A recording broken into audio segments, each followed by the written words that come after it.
alcohol has something to do with it. I haven't been drinking, I promise. Alcohol has something to do with it. I want the test. Listen, guys, you are listening to the Cindy Cochran Show, and we're so happy to have you here with us this morning. It is Monday morning, and what we were talking about is what you've been hearing all over the news this morning is about the football player Will Smith, New Orleans Saints, who was murdered. It was last night or early this morning. Anyway, it was yesterday.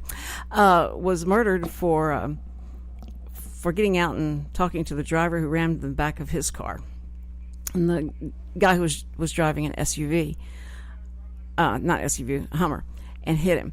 And it was really ridiculous because it was start over, traffic stop. But then you find out, that the guy who hit him, his last name is Hayes. His dad had been killed in a standoff with police, and had been, tried to sue New Orleans and all this stuff, and has really been upset about his dad being killed in the standoff. And they have video of the guy, and he's kind of taunting the police, and I don't know how that all, actually went down, but it was, they killed him, and so this guy's really been upset all these years, or however long it's been. But Will Smith, the football player, was just having dinner with one of the policemen that was in that standoff, and then Will Smith gets in his car to leave, and this guy rams him. He gets out, and they start a confrontation, and then he shoots him to death and shoots his wife in the leg, and it was so. Seems so stupid and senseless, and they don't know if this is a revenge thing because he was having dinner with this cop, or what the problem was. But it was a weird coincidence and connection between those two.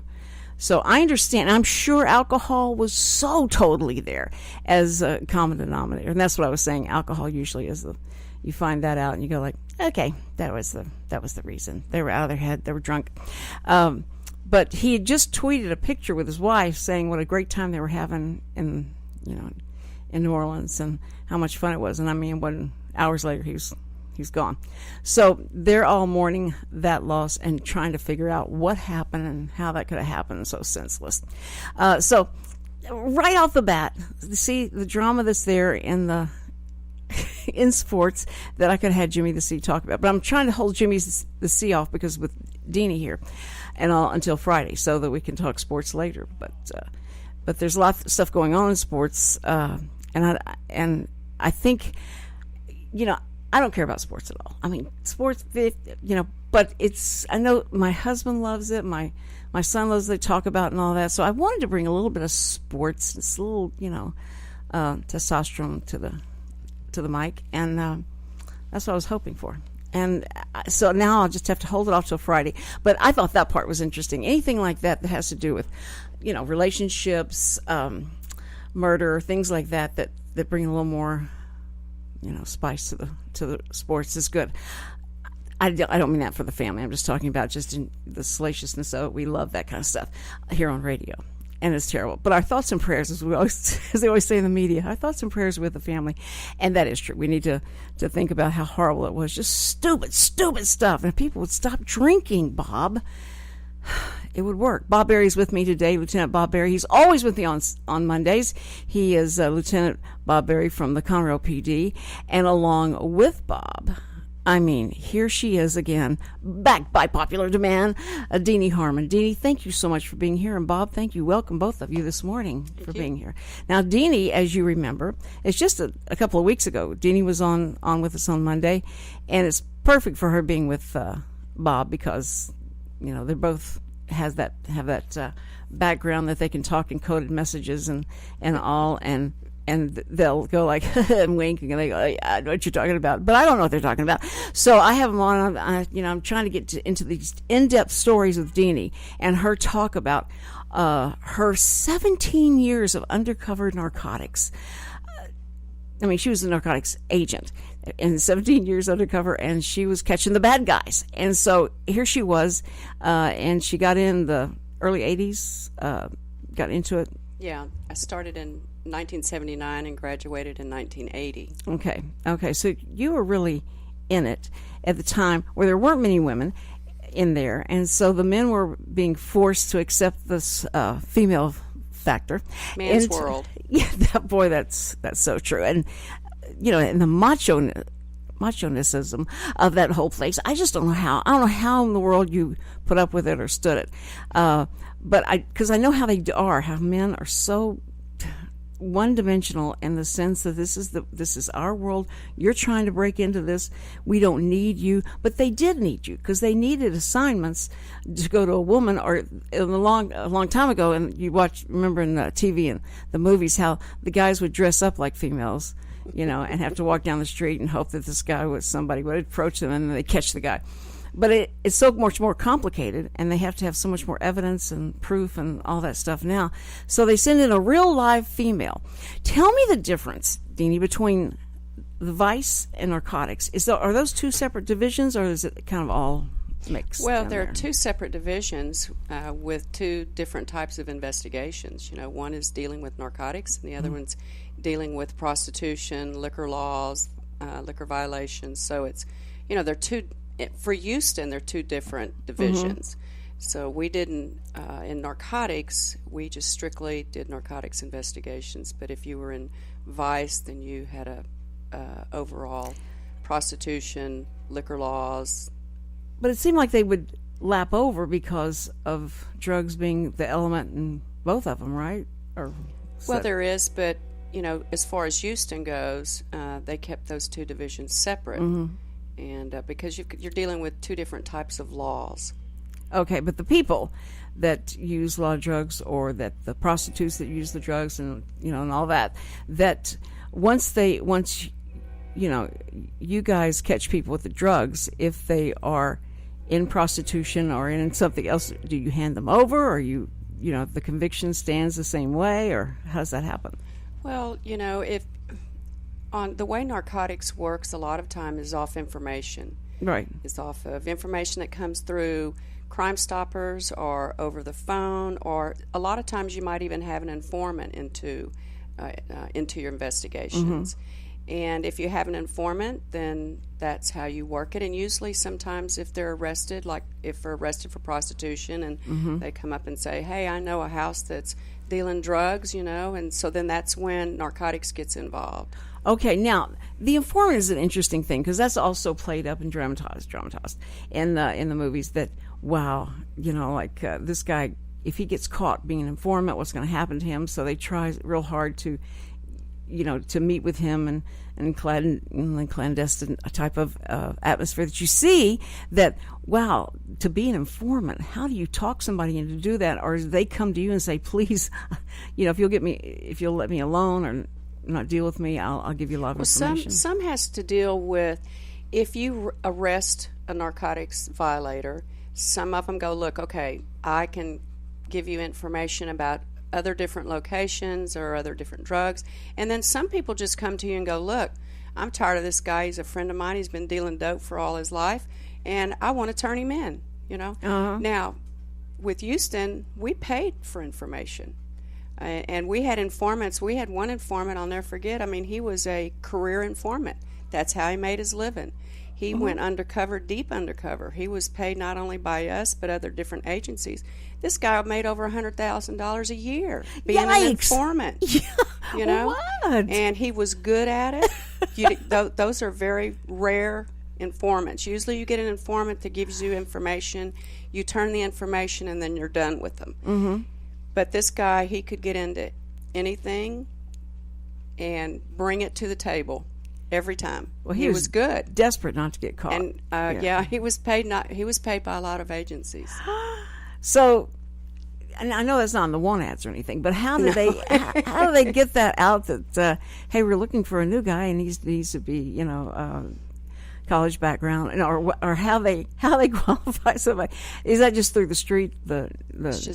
Through talk on the street? It's just they come to you because they have information, and they've got to prove that the information that they have is correct and legit. It's not that they just come to us and go, okay, I know this location, I know this guy's dealing. No, they've got to prove it.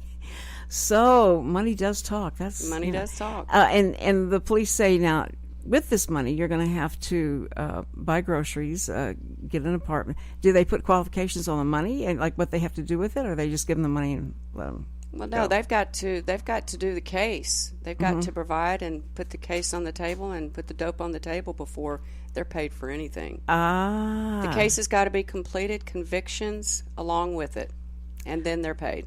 And then they're paid. Okay, it's not that they just run in and with a disguise and say, here's the deal, give me the money, and then they leave. They have to stay there, so in case that it doesn't turn out the right way. Well, no, the ending results of their payment has to do with the finalization of the case. Right. You know, some information they'll get paid for if it proves up. Sometimes they're used, that information is used to further the case along.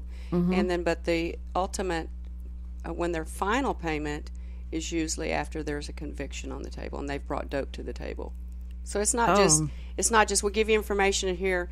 Now, give me some money. Now go, you know. Because anytime the government or somebody gives money to somebody, there's so many qualifications to that, to what they want from it. So if these guys are willing to put up with that and do all that stuff, and they're always under probably as much surveillance as anybody else, because you got to make sure they're true to you and not double crossing you in any way. Yeah, I can remember one case in particular. There was a Wait, you can't tell that case until we get back. Okay. We have to have that tease. Okay. Deanie Harmon, 17-year veteran of undercover narcotics with Houston PD, and Bob Berry with us, who's going to talk about, later on, we're going to talk about how you could possibly ride along with the police and find out really what goes on behind the scenes, and that even maybe how you shove that person's head down. Why does that happen? Why do they have to shove their head down and get them in the car? And it's just cool. You have to practice things like that. But you can be a part of that. Stay with us. Listen to the Cindy Cochran Show, and we'll be right back. The Cindy Cochran Show, the first daily talk show serving Montgomery County.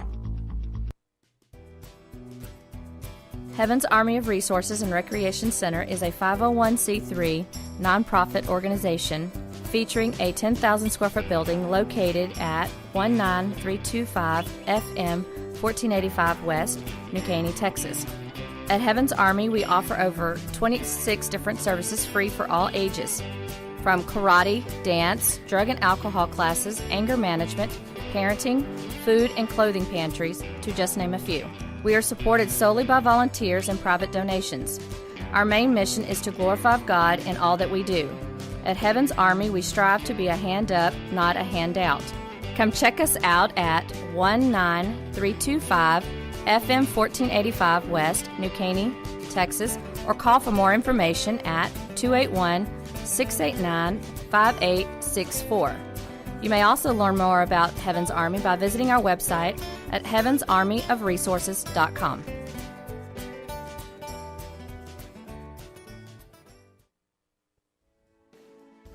Lone Star Internet Radio is now bringing you the weekly business hour show each Monday morning at 11 a.m. My name is Rick Schisler, and I will be your host. Each week we will be bringing you local, area, and national business news that you can use. The program will also feature an interview with a local or national business person who will share their own experiences, successes, and failures in operating their businesses. Our show is for anyone who already owns a business, whether they work solo or have employees, and for those who are thinking about starting their own businesses. A bit of information about myself. Again, my name is Rick Schisler, and I am a Silver Fox advisor who has over 40 years' experience as a serial entrepreneur. As a part of our show, I will offer some advice and encouragement on our monthly topic, and I will take your questions by email at rschisler@silverfox.org or call into the station at 936-647-3776. See you on the radio Monday at 11 a.m. for the weekly business hour.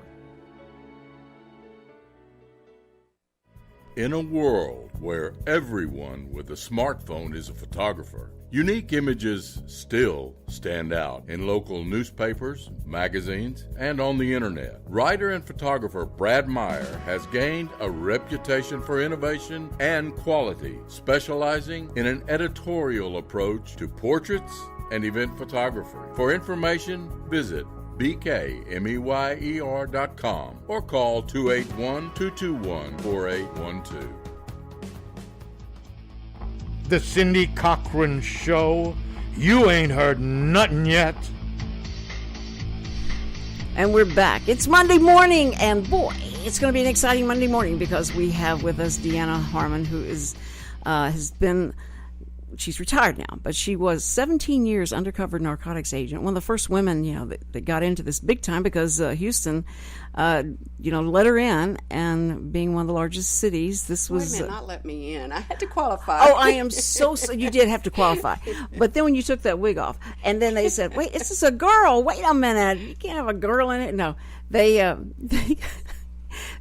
thought, we'll get her in here. We'll break her. She'll not ever do this again, and she'll go back home and bake cookies.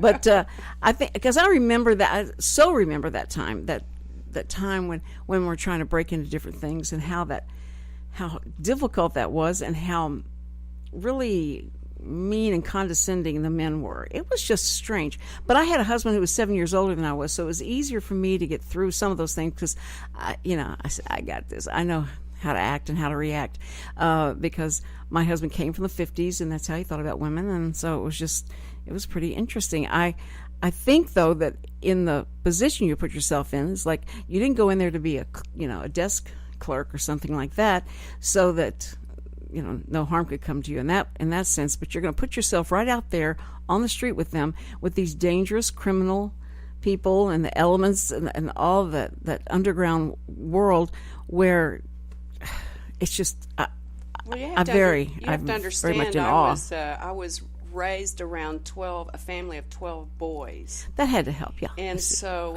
they taught me how to play baseball, but still, I had my dolls, and when you as a female going on to the police department or in any type of law enforcement, of course, you've got to be able to be physically fit and able to do the job. And so I was always active all my life in sports, and so I mean, even going through the police academy, they train everybody, and it's not just they take the girls off to the side and go, okay, girls, we're going to do this. And no, I mean, you are one unit, and right. It doesn't matter if you're a girl or a guy. You've got to be able to do the same job. But did they push you harder because you were a girl? They, they take you down and go like, I'm going to take her down, to teach you a lesson for trying to get into this man's world. You didn't not feel at that. all. I know we had to go through boxing in the academy, and we had to box the guys too, and some of us girls outbox the guys. There you go. So, there's some women that can do the job, if not as good or better than some men. I mean, that's just how it is. Well, especially for what position that you were put in a lot of times. Now, you ride along. You do the ride along as a partner to a guy. Would you drive, or normally you switch off? And so when you came upon these guys that were fighting or trying to shoot each other and all that, and that you had to physically take them and get them down, handcuff them, and then put them in the car, was that fun? Oh, well, I mean, it's an adrenaline rush, I guess you would call it. Fun? No, it's, when I rode night shift, I ended up riding night shift by myself. Mm-hmm. And so I had to be able to not only run the same calls, but do the same job that the men did. So, I was always, every day I went to work, it was a different excitement. It was always something different, and that's why I loved it. Mm-hmm. And I knew that I had enough confidence in myself, and my partners that were in my same district and beat when I was on patrol had confidence in me. So they knew I could do the job, but it took about a year to convince and be able to show that I was capable just as they were. Now, like I said, there were guys out there that were not capable to be on patrol, and so, as women, we still had to do this. We had to perform just like the guys did. The guys had to perform the same too. Well, the physicality of it is like when some big guy is the one that's the perpetrator, and there you are. You're not real small. I mean, you're but you're petite in a sense. And so how long did it take you to convince them to overcome their stick? What they thought you would be like a nobody. You couldn't take it. Bob's going to answer the question for her. This ought to be good. One time. It only takes one time. Because regardless of whether you're male or female, it doesn't Right. matter. Mm-hmm. At some point in time, on your shift, you have to prove yourself. That's right. It's like going out in the recess, and you have to beat somebody up so you can. You got to be able to take care of it. Uh-huh. And what happens Get is, the respect. male or female, you make that one, and they can show that you can show that you can do it. Mm-hmm. Then you're good from then. Yeah. But if you come back and you hold back, you're not to the position where you need to be or doing what you're doing, it's hard to get that back. Yeah. But once you get it, you're there. Well, that's something that a perception that we have as moviegoers and TV watchers and don't have access to behind the scenes is that we see that there is an intimidation factor that you have with the badge and with the the uniform on, but there's got to be that kind of personality behind it and that persona, and that this is what I'm going to project, is that don't mess with me, I've had it, I'm not going to let you go any further than this, that they got to believe that in you. Well, I want to say that whenever I never looked at myself when I was on the street. When I put my uniform on or worked undercover, I didn't look at myself as a female. I looked at myself as a police officer. Mm-hmm. And I'm here doing the same job as they are. And then when I get home and take my uniform off and put my dress on, I'm a girl. I'm a mother. I'm a housewife. Right. And so, but when I put that uniform on, I'm a police officer, not a female, but a police officer.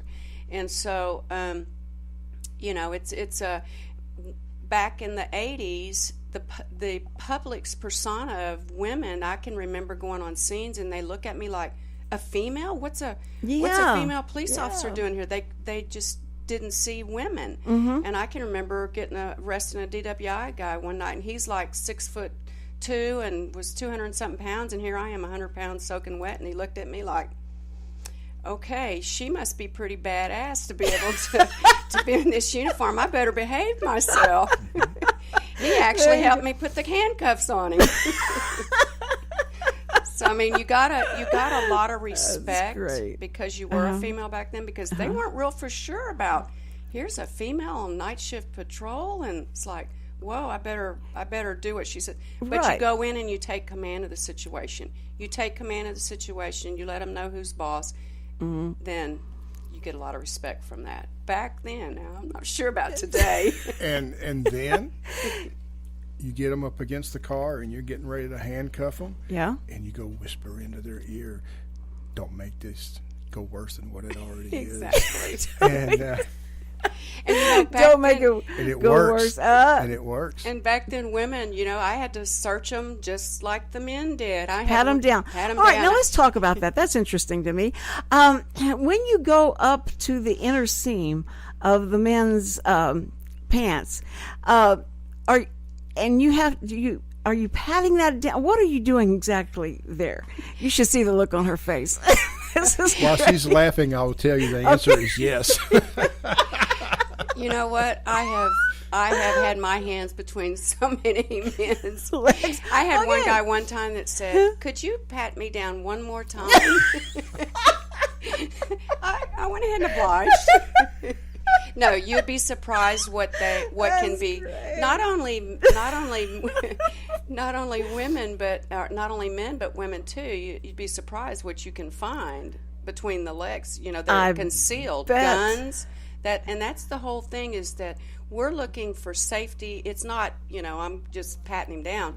You want to make sure. You're not a TSA person. You find guns, drugs, it's knives. So it's all about safety. All about safety. Yeah, I mean, when they say every orifice, anything that there's an opening that they could, hide something in, you've got to make to check that out. Now, and you don't go by just your feeling about this person wouldn't be doing this. This is a little 70-year-old woman. She wouldn't be doing something like this. I don't have to pat her down, do I? You do. Yes. Yeah, you do. Okay. Yes. 70-year-old females can shoot you just as bad as the guy. Exactly. That's so make sure you get everybody clean and you get them separated. You separate everybody when you, especially domestic stuff, don't you? You have to separate all the people that are involved in it and get them off to different areas so you can talk to them and they don't have the same story. And is that what you're doing it for? Is to make sure they're not... Not only for the information, it also goes for breaking up the fight or the argument or whatever. So when you break them down, you have less anxiety and less things going on. And so the officer can actually talk to them. So it's better if you can separate them. Now, can you imagine being, just been yelling and screaming at your husband? You're so mad, and y'all are fighting, and you're trying to get the knife in him and all that and stuff. And so the knock comes at the door, and open the door, and there's Lieutenant Bob, and Bob's going, "Hi, we've heard y'all arguing. We'd like to come in and talk to you if you don't mind. It'd just be great if everybody could just scuttle down and calm down." And the guy's going, "What'd you say? I can't hear." Domestic He's so soft. violence. He talks so well. That's what I mean. He has a great attitude. Like, let's calm this down. I hate to have to shoot every one of you in the eye before we finish here. Let's just calm down. What were you going to say? Domestic violence is one of the most dangerous situations a police officer can go into. Well, they sure have found that out. That's right, because they can be shot even before they get to the door. They can be shot, just because everybody's the anger's already there, and the alcohol, I'm sure, was there before that. And then you're walking into a situation where they don't care. They're just they're so mad that they just want to do harm to somebody.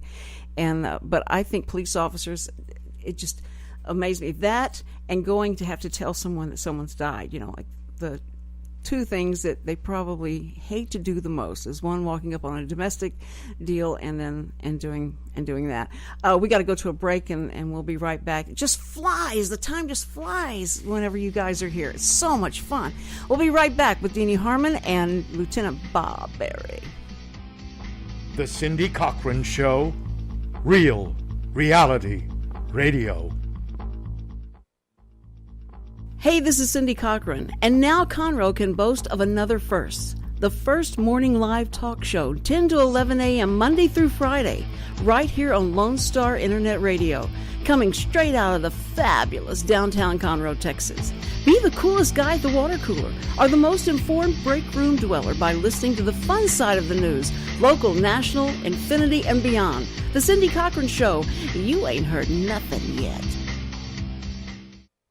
In a world where everyone with a smartphone is a photographer, unique images still stand out in local newspapers, magazines, and on the internet. Writer and photographer Brad Meyer has gained a reputation for innovation and quality, specializing in an editorial approach to portraits and event photography. For information, visit bkmeyer.com or call 281-221-4812.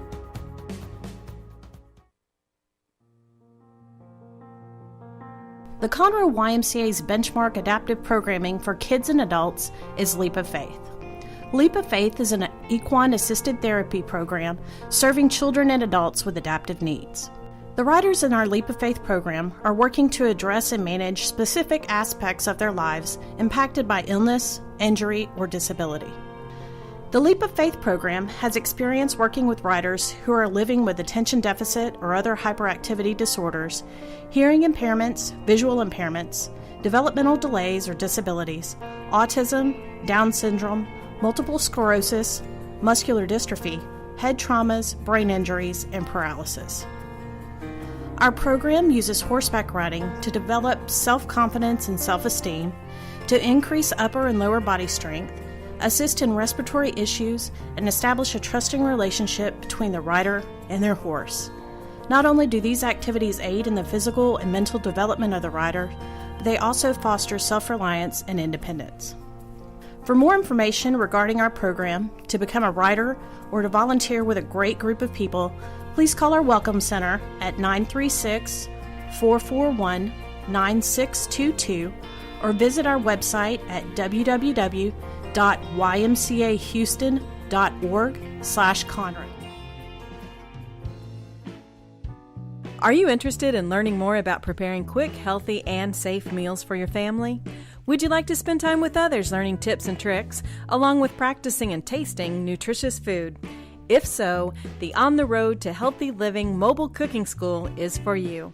Call Amy Ressler at Texas A&M AgriLife Extension Service at 936-539-7825 to find a class near you or volunteer to host a class.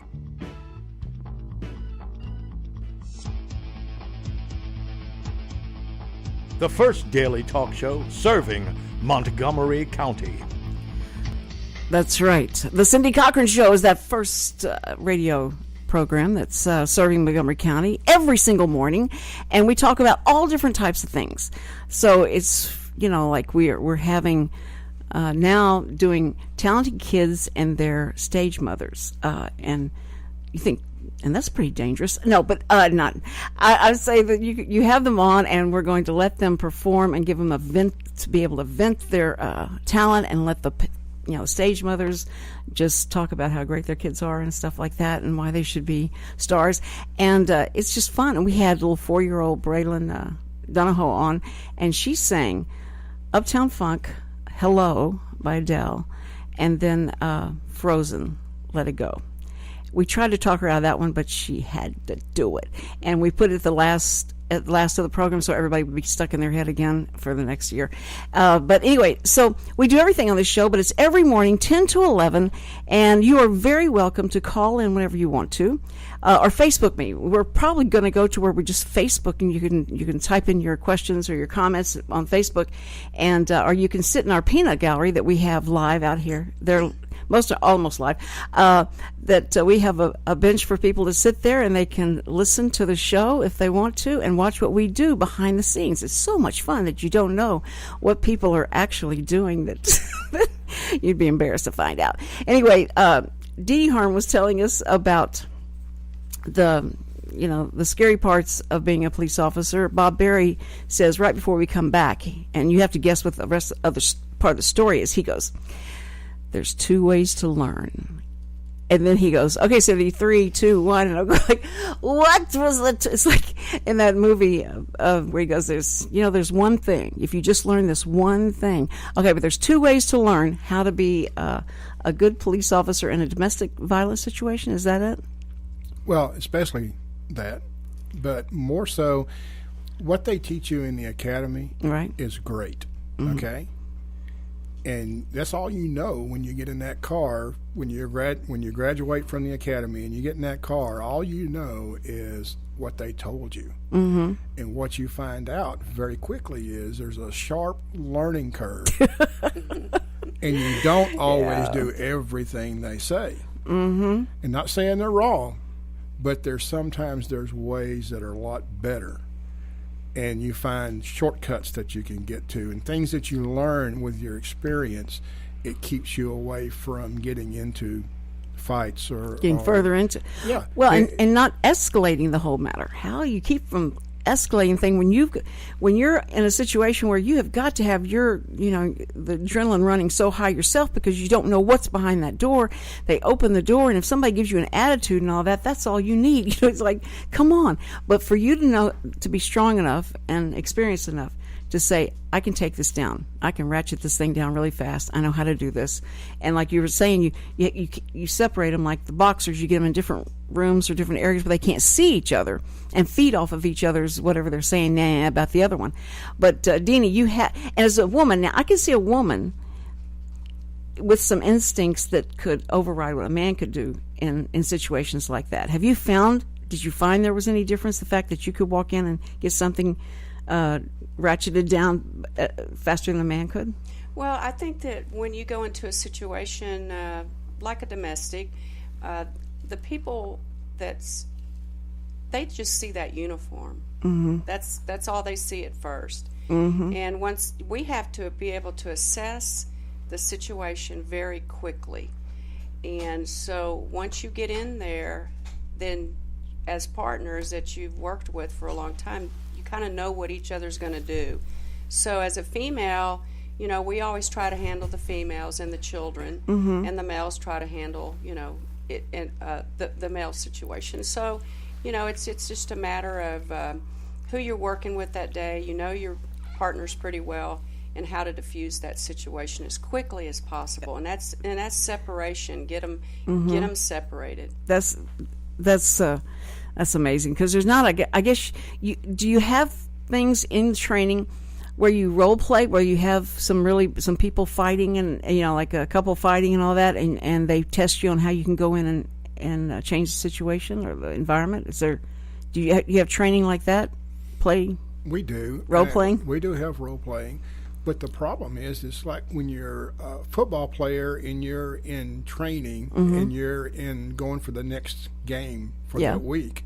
You go in there and you run these plays and you do these things, but when it comes down to the actual play that's on the field, the whole thing might change. That's right. And so they teach you what to do and some of these things, but then what you learn is that immediately when you walk in the door of a domestic, you have seconds to find out what's going on and to see what you're going to do, because at the very beginning, you're still thinking in the role-playing mode. But when you get out on the street, you find out, I've got to see this one and this one, and which one is going to be the most aggressive, which one do I need to separate the first. And then you need to take care of what's going on in about 3 or 4 seconds. To see well, it's like it is. Deanie was talking about. You really do have to go in there and assess the whole room really quickly, where exits are, where people look like somebody just left, somebody could be hiding there, and all that. And then the children that start crying and say, "Please don't do this one," and they're grabbing onto you, and then it takes your eyes off of I parents. Think one of the things that I always have, and I still do it today, is I mentally prepare myself.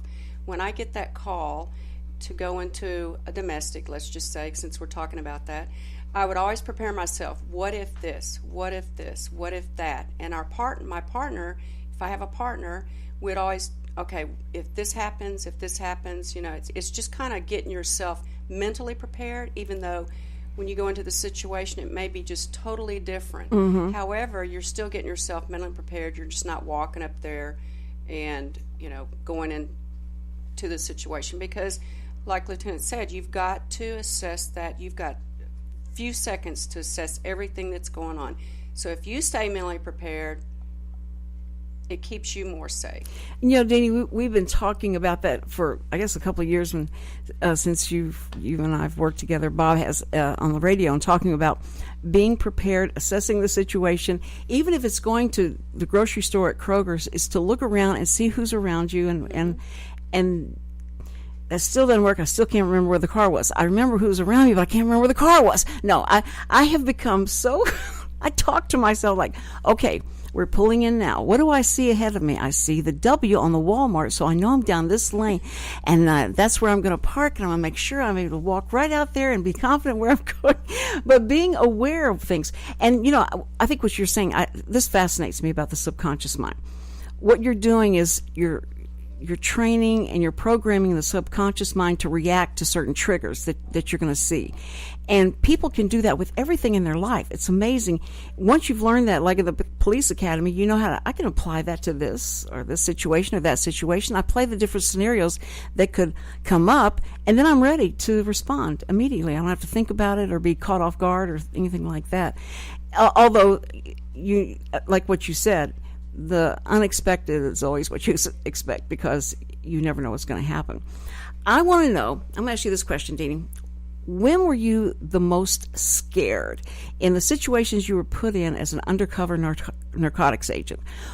What was the scariest time that just keeps coming back to your mind, or that you're trying to forget about, and I'm going to try and bring that back to your memory to upset, that you would tell people, I'll tell you the scariest time that ever happened to me was...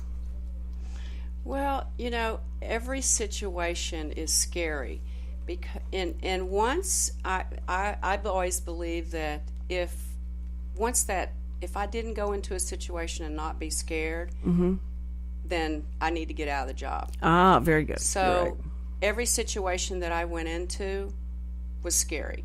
You know,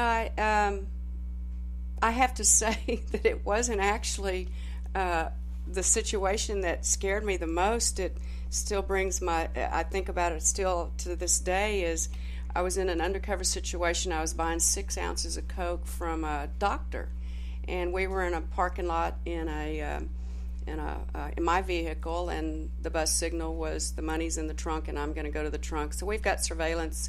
We've got we had a raid team, and this raid team sits in a van, and the doctor and I were talking, and we decided to go ahead and he's got the dope. I've already seen it. So I go to the trunk. I see the raid team coming out of the corner of my eye. Now, I go down into the situation also, so I'm going to be handcuffed. That's to protect the informant. Right. Okay? Right. So I open the trunk. I hear the raid team. I see the raid team coming, and so the deal's get and go. The van stops, the door flies open, and here comes a police officer out the door with the double-barrel shotgun to my head. And all I do is look down the barrel, and I'm going, oh! That scared me more than anything. It wasn't the dope deal. It was that double-barrel shotgun looking at me in the face. Officer. And the officer. And did that officer know, I'm the good guy? Does he make sure he knew that I ended I up was the marrying good guy? him. No. No, that was very scary to just. But did y'all date? I just, once you said that, now I have to think about that. Okay.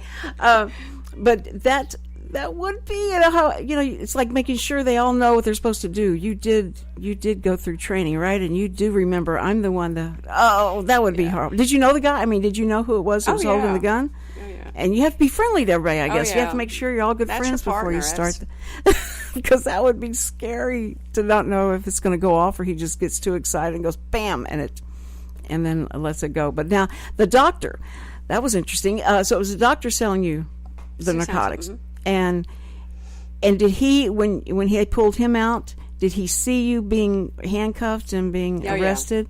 Did he say I'm sorry, or did he apologize to you or anything? Oh no! I mean, you're separated. You're immediately separated. Okay. So I mean, that's how we handled it. Mm-hmm. And so no, it's. I'm just trying to build a romance into it. Like, I'll pay for your whatever happens. I'll pay your legal bills. I'm so sorry I got you into this. He had too much coke up his nose to be able to pay for my bills. We do want the bad guy to see the other person. Right. Because that way it's safe. It's safer for the other people. Mm-hmm. They do that, and there's certain things that we do when we make sure that everything is safe when we get there. But in the end, there's usually no remorse. There's no remorse. They don't care. They don't even think about the person that they were getting ready to sell it to or anything like that. That's just 99.9. There's no remorse. Yeah. Well, okay. I'll just erase that from my script. Okay. So after those kind of situations that happen like that, and I know you've gotten hit and stuff from people, and was it your nose broken or what? I had my jaw broken in your 3 jaw places, broken. yeah. How many places? 3. I had surgery. Wow. Had to have restructure of my teeth and everything. If you've never seen a picture, and I put 2 pictures on my Facebook to see the 2 faces of Eva. She is smiling, and one of them she's looking like, okay, I did it. I'm sorry. I give up. But she's beautiful. And then you see, when these guys come up there, and here she's the officer, and so that's never been a problem because of your looks that the guys are. I was undercover in this situation, and I was undercover, and this gentleman just got out of prison for doing the same exact thing, and he was very quick, he was very prepared, and I never saw it coming. And I'm always have been, able to, we always called them, they have that look about them, whether they're going to rabbit on you, another run, or there's something fixing to happen, I didn't see it. And he caught me on the blind side, and Crave. Oh, that's so scary.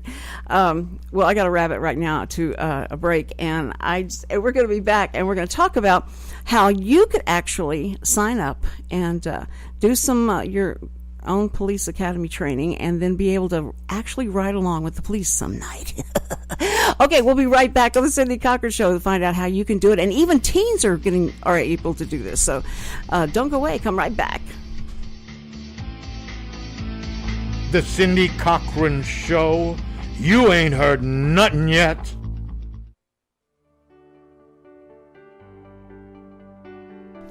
Hello, Montgomery County.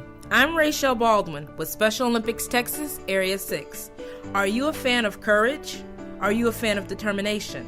Are you a fan of acceptance, grace, and skill? Then you're already a fan of Special Olympics. Make it official. Volunteer, coach, and/or compete and be a fan of dignity and acceptance. The dedication of our Special Olympics Texas volunteers provides mainstreaming experiences for athletes with intellectual disabilities.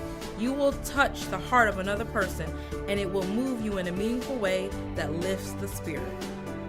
Please visit the Heart of East Texas Area 6 webpage at www.sotx.org.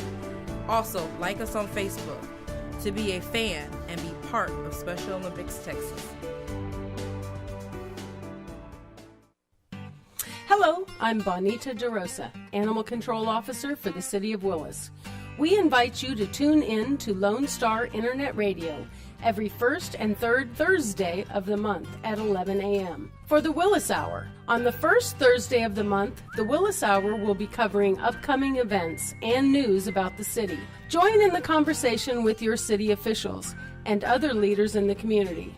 On the third, we will be doing a recap of the last City Council meeting. The mission of the City of Willis is to provide high-quality services, accountability, and professional commitment to our citizens. We pledge to provide those who live, work, and visit our city an effective government that is open and responsive to the needs and values of the community. Again, we invite you to tune in on Lone Star Internet Radio every first and third Thursday of the month at 11 for the Willis Hour.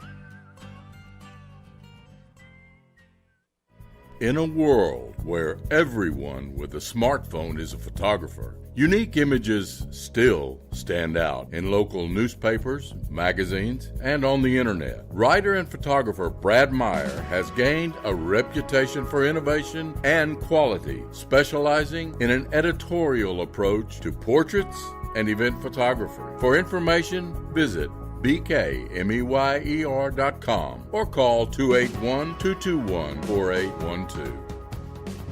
Hi, this is BJ Orner from Montgomery County Performing Arts Society. I'm here to remind you to get your tickets now for all the upcoming events that McPass has to offer. All shows will be held at the beautiful Crichton Theater in downtown Conroe. Call 936-441-7469 for your tickets today, or go to our website, www.macpass.org, for more information. Hope to see you at the show. The Cindy Cochran Show, the most opinionated talk show on radio. And we're back on the Cindy Cochran Show. This is Cindy Cochran, along with Deanie Harmon. And Deanie, you know, what's so fascinating to me is all this background that you have.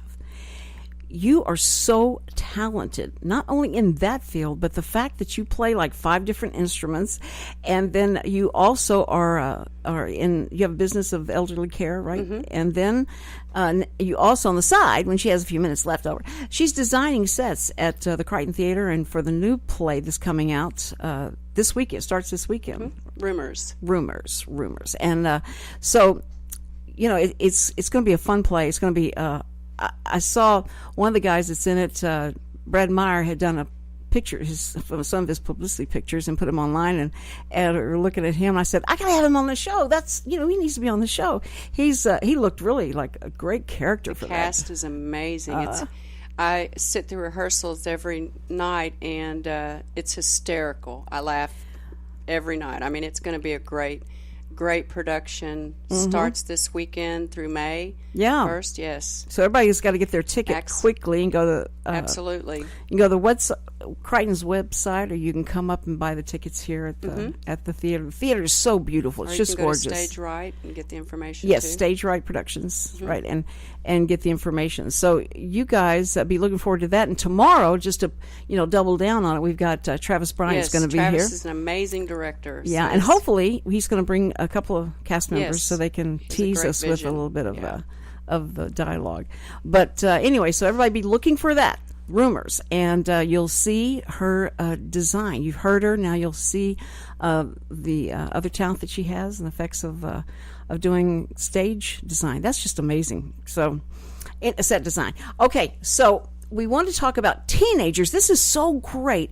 I especially want to, hone in on the teenage part of this thing, Bob, is that you are accepting teenagers, and this is a program that you're doing at Conroe High School. Yes. And let me tell you why I think this is great, and you're going to explain what the program is. But it's so great because of all times when kids need to have a good respect and, a solid respect for the police officers and know how to handle themselves when they have to come in contact with a police officer, all this that they see that they have to train and go through. They even get to go through the jails and stuff. And he's going to tell us everything that they get to do. But this is fascinating. And parents, I would listen up, tell other friends and all that this is something that your kid might want to be involved in. So this summer, what can they do? How do they get involved, and what do they do? What we do is we have 2 adult classes, one in the spring and one in the fall. And usually in the fall, when the school starts, they have a criminal justice class. It's a very early type of class, getting ready to go to college if you want to be in a criminal justice, getting that degree. Mm-hmm. What we do is we train those, a group of those people, and we actually put them through doing simulations like we do, whether it be a traffic stop, handcuffing techniques, it could be report writing, and there's actually other cities that have the same type of class. And what we do is we compete, and we go through local, state. We also go in, if we can make it that far, which we've done several years, get to Kansas City to go to the nationals for that, and the way that they're trained and what they're doing. It gets those into not only just the basics of the Constitution and laws and courts and things like that for criminal justice. It also gives them an opportunity, a leg up on when they go to an academy or to an agency and to go to it. So it's really something that we're trying to get them involved. And the teenagers are what age? What age is teenagers? They're junior high or junior senior high. Yeah. Okay. So they can come in and they get to do this. They do it all through the summer. You've got the summer classes as well, right? Well, it's a fall. Fall class. Yeah. Okay, when it starts. That's something to look into now. What website do they go to for more information? Actually, they will go to Conroe High School. There's a class that they go through. They have to go through that class first and then go into that. Now, for the adults, we have 2 classes, one in the fall, one in the spring. It's 13 weeks on a Tuesday for 3 hours each Tuesday. And the grand finale is that you get to ride along with the police officer. 4 hour at least with the police officer in the front seat. Oh, okay. So yeah. So you doesn't look like you've been picked up. That's right. And they actually the public gets to see what's behind the scenes that most people don't see. Yeah. We actually show the SWAT. We show narcotics. We show crime scene.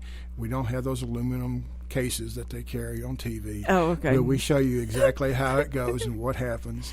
That is so exciting. Yes. I mean, as a parent, I would have had my kid in that immediately, because that's a great way to see that side of it, and why you don't call him a cop, you call him a police officer. And so I'm excited about that. So now Bob's here every Monday, so if you have questions about that, but what website do they go to? They can call us here at the police station.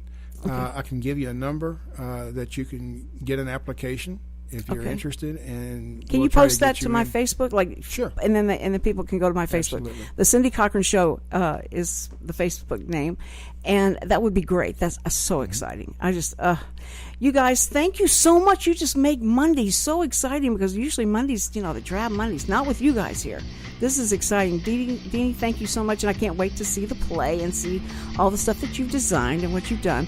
And you will come back, right? Oh, absolutely. Yay! Yay! Okay, we got the commitment. All right, guys, we'll see you tomorrow. Remember, tomorrow is Travis Bryant, and more about the play rumors, and get a little taste of what it's going to be like. So join us tomorrow on the Cindy Cochran Show. Thank you so much.